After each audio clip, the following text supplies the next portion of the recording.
Brené Brown, inspirational speaker. Lionel Messi, footballer. Don Bradman, cricket legend. Oprah Winfrey, TV star. Mr. Beast, YouTuber. Big names that all have one thing in common. They're known for a thing. Not 20 things, just one thing. And while they've done many things in their lives, they're really just known for that one big thing, right? Since January 1, 2022, I've been studying online entrepreneurs, influential solopreneurs, and content creators, and finding some real patterns to what helps them to build audiences and get insane engagement and grow businesses from what they've managed to do online. And if you're not doing at least some of the similar things that they're doing, you're probably doing what I've been doing for the last 2 years, scrambling around looking for ideas on what to post, what to talk about, and what framework of the week you're going to try and imitate. Am I right? So right now, I'm going to work through the process I just followed to narrow down the gazillion things I've been talking about into one big idea. And what is that one big idea? I'll let you know at the end of the video. And at the end, I'm going to share a bit of a template I'm using to train my clients and workshop attendees to do exactly the same thing. If you're going to be trying to build a business around yourself online, this could be a great tool for you. I wasn't exactly thrilled that I had wasted so much of my time once I discovered this, but once I did, it was like I was suddenly set free from the grind of every day having to come up with this new content and new stuff to somehow keep my reach up and my audience engaged. So before I reveal the way to work out what your one big idea is, you need to understand that while every one of us is a talented, complex, and multifaceted individual, that's not really the way that people remember us. Think of any person you've ever admired and you'll remember that one thing you admired them for. Think of any person you've despised and I'll guarantee you'll immediately recall why you can't stand them. Psychology has a few ways of describing this effect. The first is a flashbulb memory.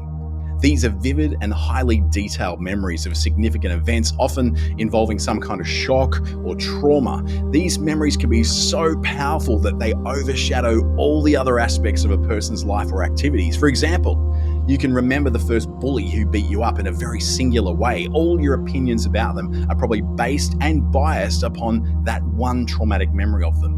The human mind is always doing the thing that takes the least amount of energy to do. So when it lays down a memory of a person, it will do it in the easiest possible way. I like them. I don't like them. I admire them. I despise them. These quick, easy categories save us time and energy and free up our memories for much more important things, like remembering how to hunt woolly mammoths or how to get the most out of our frequent flyer flights out of a credit card. So it makes sense. If this is the way that people remember each other, then this is going to be the way that people remember you, right? Well, not entirely. Remember Andrew Tate? He was a big deal for about 15 minutes there, and for those of us who weren't impressed by him, we remember him as some kind of sexist pig who yells at everybody. He got known for that by flashbulb moments that would either traumatize people or get them yelling hell yes in favor of what he was saying. Either way, the memory was laid down hard because he associated his message with either a strong pull towards or a strong revulsion to him. His haters were revolted by him. His customers, though, couldn't get enough of him.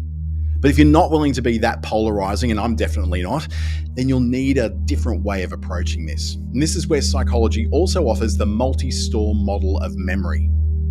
According to this model, information passes through sensory, short-term, and long-term memory stores. Events that capture significant attention and thought about repeatedly are far more likely to be stored in this long-term memory. And this can result in a person being remembered for a single notable activity if it was particularly attention-grabbing and frequently recalled afterwards.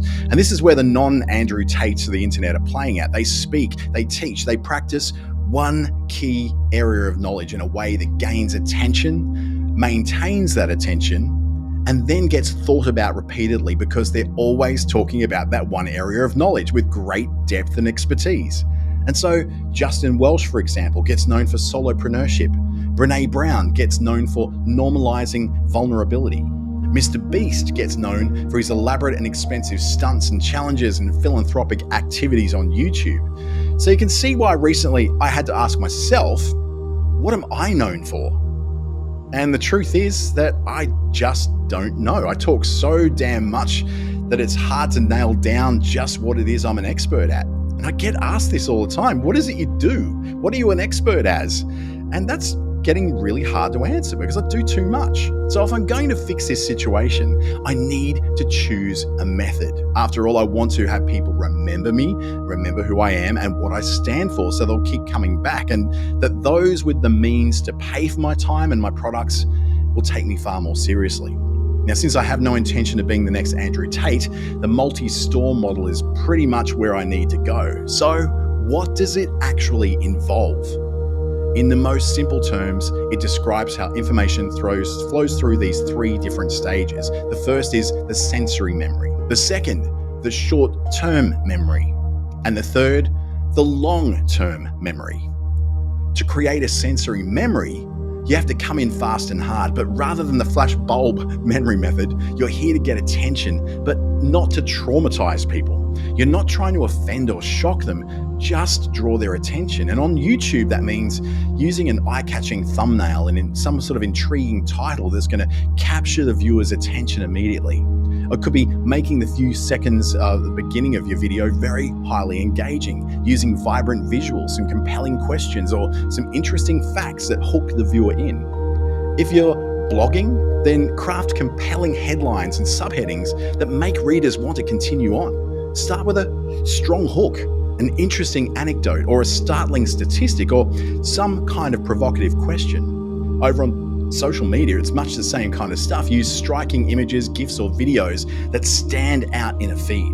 Make the first sentence of your post as attention-grabbing as you can to encourage users to read more. This is pretty much what every big content creator out there is already doing. That's what I'm trying to do.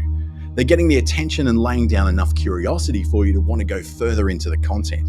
Now, I've done a fair bit of this stuff in the past, and some of my most commenting and committed followers, they really notice it when I do, especially that first sentence thing. When my opening hook is strong, they react really well to it, but not if I don't do the one thing that makes it worth their time and attention engaging with me in the first place. I have to deliver on the promise. You can't expect to get away with constantly misleading people in your opening line. It's annoying, and while you might get away with it once, now you've burned that person, they probably won't trust you again. And that's the whole point of the multi-store model. Get their attention through the senses. Next, you go a little deeper by delivering enough value to take up space in people's short-term memory. And we do that on YouTube by structuring videos with clear, concise segments to make the information bite-sized and a bit more digestible. Then, we repeat the key points throughout that video using visual aids like text overlays and infographics to highlight the most important stuff. In blogging, create a clear structure by breaking content into clear sections with subheadings, bullet points, and short paragraphs. They're much easier to read. And provide a summary and recap of the main points at the end of each section and at the end of the blog post as well. Back over to social media, we do this by creating bite-sized content. We know that short is sweet. Keep posts short and to the point. Use lists, use bullet points, use emojis to make information much more easily scannable and understandable. And then with reiteration, which is repeating important information across multiple posts, do it multiple times. That way you will reinforce the message. And you're starting to notice that none of this is exactly rocket science. It's what all the major YouTubers and bloggers and writers and influencers are already doing. But it's this last part that's the hardest to achieve. And you might be able to get attention. You might even be able to lay down some short-term memory. But if you can't get someone back to more of your content next week, that short-term memory will fade fast and they'll be onto someone else with something else to say. What we need to do now is go to the deepest level, and that's laying down long-term memory of you and what it is you stand for. So let's go to YouTube. This is done via storytelling. Storytelling helps to create emotional connections, making the content more memorable. When you tie a concept to a story, it's much more easily remembered. It's also done via encouraging your viewers to engage with your content by liking or commenting or sharing. That's why YouTubers are always saying like, share, comment, because they know that unless they ask you to do that, you probably won't do it. And this sort of stuff helps reinforce the information that you just delivered to them. It's common knowledge that simply watching or hearing something isn't enough on its own to lay down a neural pathway. You need a physical action to go with it, even if it's just clicking a like or typing a comment. And if you're watching this on YouTube, a like to this channel would be amazing, and a subscription would be even better. If you're blogging, you're going to want to provide in-depth content because it adds way more value than short format eye candy ever can, and it encourages readers to return not just because they like you, but because of your expertise. You get watched briefly for flashy videos, but you get return viewers and potential customers when you go deeper into topics that are relevant to your audience. Another trick is to use internal linking to related posts across the rest of your website, or your pages or your products across the website. In every blog you write, this helps your readers build a broader understanding of what you're talking about, and they really remember you and your content. Onto social media, you're constantly looking at consistency. Posting consistently reinforces your face, your voice, and your style, which is essentially what your brand is made up from, and your relevant and in-depth messages, which is what your expertise is, and that happens over time. And remember how we help build long-term memory by getting people to engage with your content through physically liking and commenting on YouTube? Well, the same goes for social media, though I'll add another thing that reinforces long-term memory of who you are and what you stand for and what value it brings to your audience. And that's responding to comments. When you do this, you start building rapport with each and every person who does it, and you form a community with all those who are watching it happen. That's the greatest and the deepest type of long-term memory laying tactic there is.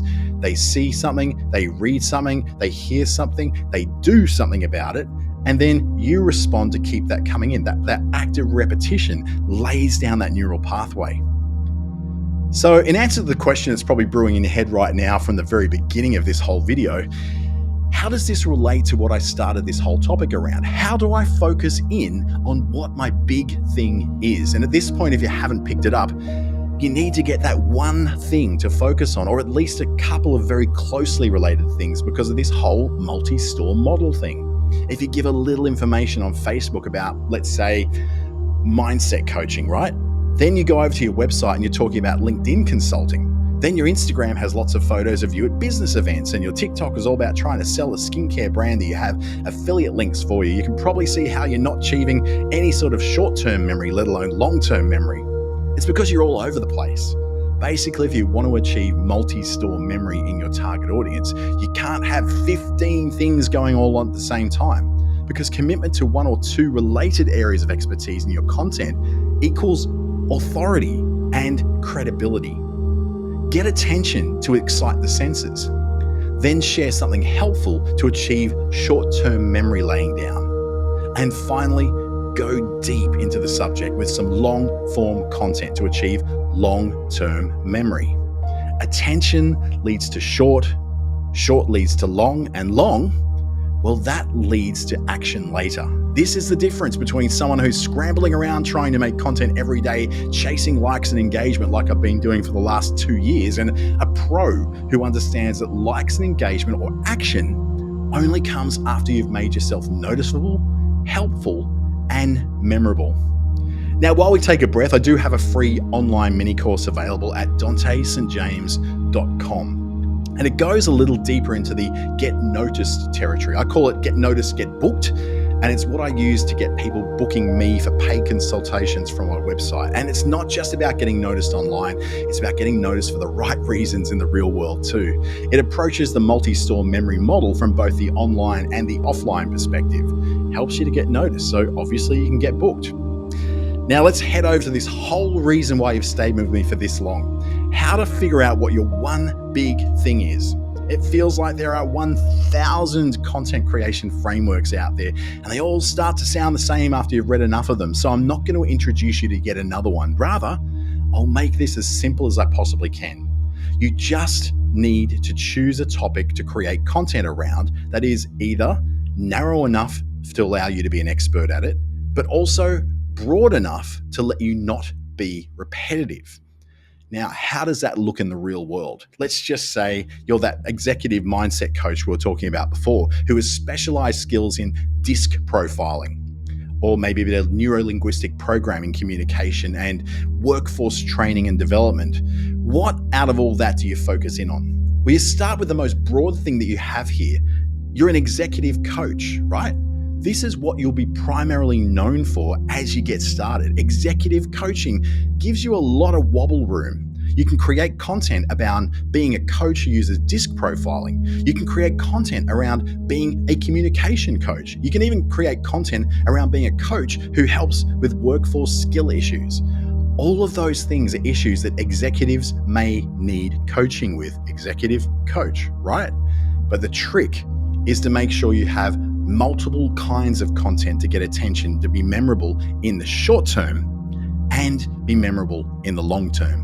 And here's how you might do that. Your focus this week may be around the work you do as a communications coach for executives. First, write a long-form text article that goes in depth about the particular thing you'd like to focus on this week around coaching communications for executives. Make that article between 600 and 1,200 words long. That should be long enough. The reason why we want it to be at least that long is because you want to be able to make use of the pieces of that article to make all your other content. Immediately, your 600 to 1,200 word article can be read aloud as a podcast. It can now also be talked about on video on YouTube. That's 3 pieces of content from one that you already have. All 3 of these types of content are great for laying down the long-term memory because they go into depth and they show expertise that creates trust and credibility around you on that topic. But we still need to handle those first 2 stages. And we do that by breaking down your big article into lots of little pieces. Usually an article will have at least 3 main points to explain your position or tell your story. Each one of those points can form a nice wordy LinkedIn or Facebook post, or even a small article or stub that you can post to Medium or again on LinkedIn as an article post. If you pair these articles up with a strong main image, or even better, do it as a YouTube-style thumbnail and a strong opening line to hook your reader in, you got even more pieces of content. This way, you've handled the sensory attention grab. That's stage 1. You've got a quick and engaging post. That's stage 2, the short-term memory setter. And you've got your articles and podcasts and YouTube videos with the long format goodness to lay down that long-term memory. You've got yourself a week of content of varying lengths now, up to 7 posts or even 7 short format videos, Instagram posts and LinkedIn posts, Facebook posts, and an in-depth expert bit of piece of gear that shows the expert that you really are. Now, next week, you can do the very same thing, but this time on one of the subtopics that you handle as an executive coach. You do this thing once and then you rinse and repeat. Just make sure you don't stray too far away from those core things that you do as a coach. Otherwise, you start to go really off track and you don't really lay down that long-term memory setting of that repetition of your core expertise does achieve. But does all this work? The biggest content creators across YouTube and LinkedIn do this all the time. It's how they've built their audiences, their reputations, and probably their bank accounts too, right? In fact, once you see this style of content creation online, you can't unsee it.